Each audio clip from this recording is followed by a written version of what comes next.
एक गांव में एक चुड़ैल का साया था जिससे उस गांव के लोगों की जिंदगी ही बदल गई। आइए देखते हैं कि गांव के लोगों के साथ क्या हुआ था। एक दिन गांव की 3 औरतें जिनका नाम श्यामा, रूपा और सपना होता है, आपस में बैठकर बातें कर रही होती हैं। अरे रूपा बहन, मैं तुम्हें क्या बताऊं, मेरी सास ने तो मेरा दिमाग खराब कर रखा है। अगर मेरा बस चले तो मैं उसकी जान ही ले लूं।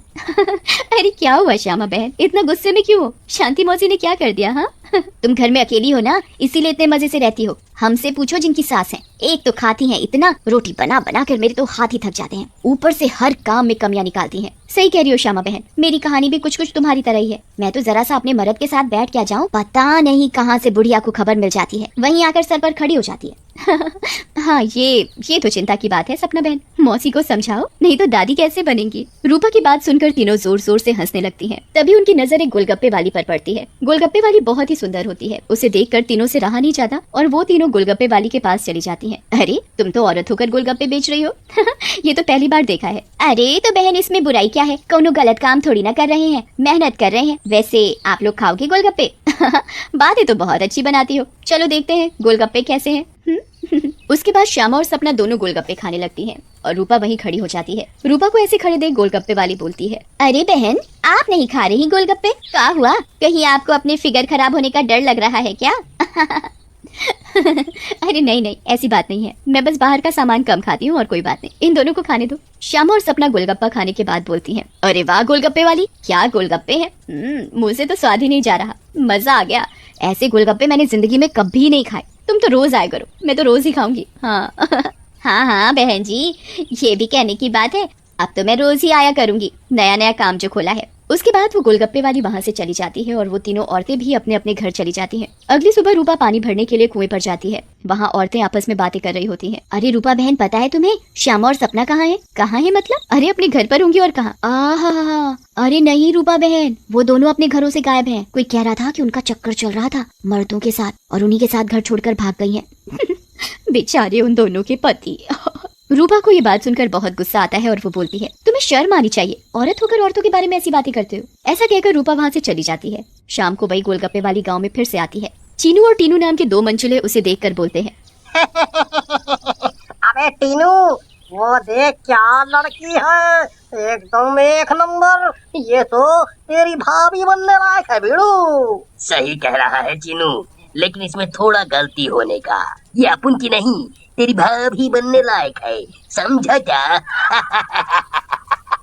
फिर वो दोनों गोलगप्पे वाली के पास जाते हैं और बोलते हैं, ए गोलगप्पे वाली, क्या गोलगप्पे खिलाएगी हम दोनों को? आप दोनों भी कैसी बातें करते हैं, ये गोलगप्पे क्या मैंने पानी भरकर होली में मारने के लिए रखे हैं? आप बहुत मजाक किया हो मेरी तरह। वैसे क्या नाम है आपका? नाम में क्या रखा है साहब, आप गोलगप्पे खाइए ना, अगली बार आऊंगी तो नाम भी पता चल जाएगा। फिर चीनू और टीनू गोलगप्पे खाने लगते हैं। वाह, क्या गोलगप्पे हैं, कितने टेस्टी, लगता है तुम्हारे हाथ चूम लूं। मजा आ गया, मजा। फिर टीनू और चीनू गोलगप्पे वाली के सारे गोलगप्पे खा जाते हैं। अरे आप दोनों तो बहुत सारे गोलगप्पे खा गए, कहीं आपका पेट ना खराब हो जाए। कुछ नहीं होगा हम दोनों को, हम दोनों का बॉडी एकदम स्टील के माफिक है। वैसे कल आएंगी आप यहाँ? लेकिन गोलगप्पे वाली कुछ नहीं बोलती और वहाँ से चली जाती है। रात में ज्यादा गोलगप्पे खाने की वजह से टीनू और चीनू के पेट में दर्द होता है। हाय रे, मर गया। अरे टीनू भाई, ये लड़के का चक्कर अपन दोनों के लिए भारी पड़ गया रे। बहुत तेज दर्द हो रहा है पेट में। सही बोल रहा है भाई, अब उनके पेट में भी बहुत गुड़गुड़ गुड़गुड़ सा हो रहा है और टॉयलेट तो कई बार होकर आया। मर गया रे, फिर से आ गई।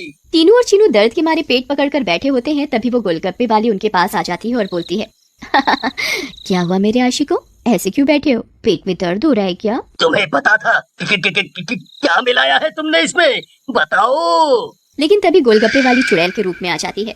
उसे ऐसे देखकर टीनू और चीनू दोनों घबरा जाते हैं और भागने लगते हैं। ये क्या हो गया अपन लोगों के साथ, हम तो परी समझ रहे थे, ये तो चुड़ैल निकली। अब हम क्या करेंगे? भागो रे भागो, अपनी जान बचाकर भागो। अब हम हम क्या करेंगे? करेगी तो ये चुड़ैल, अगर हम यहाँ से नहीं भाग पाए, इसलिए भागो यहाँ से। लेकिन चुड़ैल उन दोनों को पकड़ लेती है और मार डालती है और वहाँ से चली जाती है। इसके बाद तो मानो ये रोज की बात हो जाती है। रोज वो चुड़ैल गोलगप्पे वाली बनकर आती और गोलगप्पे खिलाकर रात में लोगों को मार डालती। इन सब से गांव वाले बहुत परेशान हो जाते हैं और एक दिन पंचायत बिठाते हैं। पंचायत में रूपा भी जाती है। अरे भाइयों, गांव संकट में है, हम सबको मिलकर इस समस्या का समाधान निकालना पड़ेगा, नहीं तो एक एक करके पूरा गांव ही खाली हो जाएगा। तभी रूपा का पति दीनू बोलता है, लेकिन सरपंच जी, हमें तो कुछ पता नहीं है कि ये सब कौन कर रहा है, या लोग अपने आप सब छोड़कर जा रहे हैं। सही कह रहे हो दीनू बेटा, लेकिन हम ऐसे शांत तो नहीं बैठ सकते और अपने गांव वालों को जाने नहीं दे सकते। हमें कुछ तो करना ही होगा। हाँ। फिर पंचायत में कोई भी फैसला न निकलने पर सभी गांव वाले अपने अपने घर चले जाते हैं। उसी दिन दोपहर में चुड़ैल फिर से गोलगप्पे वाली का भेष बदल कर गाँव में आती है। रूपा उसके पास जाती है और बोलती है, अरे गोलगप्पे वाली, जरा गोलगप्पे खिला दे, सुबह से मन खराब हो रहा है, शायद चटपटा खाने से ठीक हो जाए। लेकिन तभी उसकी नजर गोलगप्पे वाली के पैरों पर पड़ती है। गोलगप्पे वाली के पैर उल्टे होते हैं। रूपा ये देखकर समझ जाती है कि हो ना हो ये इसी का किया धरा है। रूपा सब समझने के बावजूद गोलगप्पे खाने लगती है और खाकर वहाँ से चली जाती है और दीनू के घर में जाकर सारी बात बताती है, जिसे सुनकर दीनू बोलता है, तुम पागल हो गई हो क्या रूपा? अगर उस गोलगप्पे वाली पर तुम्हें शक था तो तुमने गोलगप्पे क्यों खाए और अपनी जान जोखिम में क्यों डाली? मैंने अपनी जान जोखिम में नहीं डाली। तुमने एक बात पर ध्यान नहीं दिया, गांव में जितनी भी लाशें मिली हैं वो सिर्फ आदमियों की हैं, एक भी औरत की नहीं है। इसका मतलब ये है कि ये चुड़ैल अभी सिर्फ आदमियों को मार रही है। लेकिन रूपा, फिर भी औरतें तो गायब हो रही हैं और वो चुड़ैल निकली तो तुम उसका मुकाबला कैसे करोगी? हम औरतों में बड़ी शक्ति होती है, हम अगर अपनी पर आ जाएं तो किसी को भी अपने बस में कर लें। ये तो एक चुड़ैल है, इसे मैं देख लूंगी। तुम चिंता मत करो। फिर रूपा और दीनू अपने कमरे में सो जाते हैं, लेकिन रूपा की चिंता में दीनू को नींद नहीं आती और वो आंख बंद करके लेटा रहता है। रात में चुड़ैल उन दोनों के कमरे में आती है और रूपा को यूं आराम से सोते हुए देखकर हैरान रह जाती है। ये औरत तो वाकई बहुत निडर है, क्या मत सो रही है, लेकिन आज के बाद डरेगी। ऐसा कहकर चुड़ैल सोती हुई रूपा को उठा लेती है और जंगल की ओर चल पड़ती है। दीनू भी चुपचाप चुड़ैल का पीछा करने लगता है। चुड़ैल एक गुफा के सामने पहुंचकर रुक जाती है और गुफा को खोलती है। खुल जा सिमसिम। गुफा का दरवाजा खुल जाता है और चुड़ैल अंदर चली जाती है। दीनू भी चुपके से उनके पीछे पीछे अंदर चला जाता है। अंदर जाकर चुड़ैल रूपा को एक अंधेरे कमरे में ले जाती है और रोशनी करती है। जैसे ही वहाँ रोशनी होती है, गाँव की बाकी औरतें भी रूपा को दिखाई देती है। श्यामा और सपना भी वहाँ होती है। अरे चुड़ैल, ये सब क्या है? गाँव की औरतें, तुम ये क्या कर रही हो? लेकिन चुड़ैल कुछ नहीं बोलती। रूपा बहन, ये चुड़ैल पूर्णिमा के दिन हम सब औरतों की बलि देगी, बचा लो हमें। ये बचाएगी तुम्हें। इसकी जान तो खुद खतरे में है। तभी वहाँ दीनू आ जाता है और बोलता है, रूपा की नहीं चुड़ैल, बल्कि तू खतरे में है। दीनू सब औरतों को जलती मशाल दे देता है। चुड़ैल, तूने हमको और गांव वालों को बहुत परेशान किया है, गोलगप्पों की कसम, तुझे छोड़ेंगे नहीं। ऐसा कहकर औरतें चुड़ैल के ऊपर मशाल डाल देती हैं और चुड़ैल जलने लगती है। मुझे जाने दो, छोड़ दो। लेकिन चुड़ैल थोड़ी ही देर में जलकर भस्म हो जाती है।